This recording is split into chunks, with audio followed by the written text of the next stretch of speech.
Hi, Frenny! Simpleng merienda, napakadaling gawin at lutuin, pero siguradong mabubusog ka rito. Dahil itsura pa lang, ikay matatakam na. And I'm Pani from Panis Cookery. Ihanda na natin ang ating paglulutuan. Pakukulaan natin ang 1.5 liters of water. Turn on the heat over medium. Ito ang gamit ko, small tapioca. At kapag kumukulo na, ihulog na natin ang tapioca or sago. Stir natin and cook for 5 minutes, then turn off the heat. I-cover natin habang nakababad sa tubig for 10 minutes. Hugasan at i-drain. I-combine natin ang 1 cup glutinous rice flour at 1/2 to 3/4 cup of water. I-adjust na lang natin ang water mga preni ha, dahil minsan ang mga texture ng ating flour na nabibili ay iba-iba depende sa brand, kaya mahirap din tansyahin. At para sa kumpletong listahan ng mga sangkap, ay panoorin ang video hanggang dulo.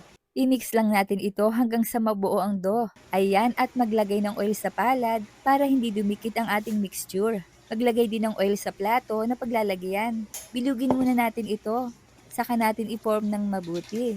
Ayan, ganito lang at maaari na tayo mag-scoop ng 1 teaspoon of dough at i-roll natin into a ball shape.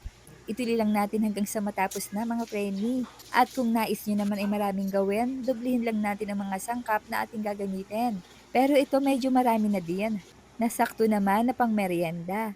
At sa kawali or saucepan ay mag-add tayo ng 3 cups of water. Turn on the heat, ilagay na natin ang pandan leaves at 1/2 cup of sugar and bring to a boil. At kapag kumukulo na, ibuhos na natin ang coconut milk. Ito ay 3 cups mga preni.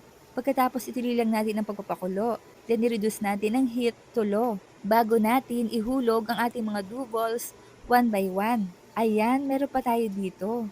Marami-rabi din to ha. Then increase natin ang heat at mag-add ng 1 cup of sugar or depende sa inyong panlasa. At kapag ang dough balls natin ay lumutang na, ibig sabihin ang mga ito ay luto na. Ilagay na natin ang tapioca na ating niluto kanina. Yan, saidin natin ito. Para sa karagdagang lapot, ibuhos natin ang slurry mixture habang hinahalo ng tuloy-tuloy. Ito mga preni ay pinaghalong water at glutinous rice flour. Ayan, medyo malapot na. Ilagay na natin ang langkang hinog na paste strips para sa karagdagang aroma at sarap. Then sprinkle natin with a bit of salt to balance the taste. Luto na mga preni, ang bango at nag-combine na rin ang mga sangkap. Saka ako maglalagay ng coconut cream para sa ating final touch. Isimmer natin for a few minutes until maluto na ang coconut cream. Ito naman ay lalapot pa habang lumalamig. Ayan, isali na natin sa isang serving bowl.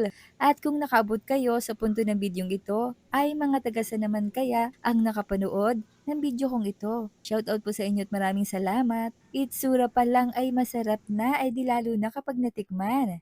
Ito na ang ating masarap na bilo-bilo with sago. Tara na mga preni, kain na po tayo. Ay, ang sarap.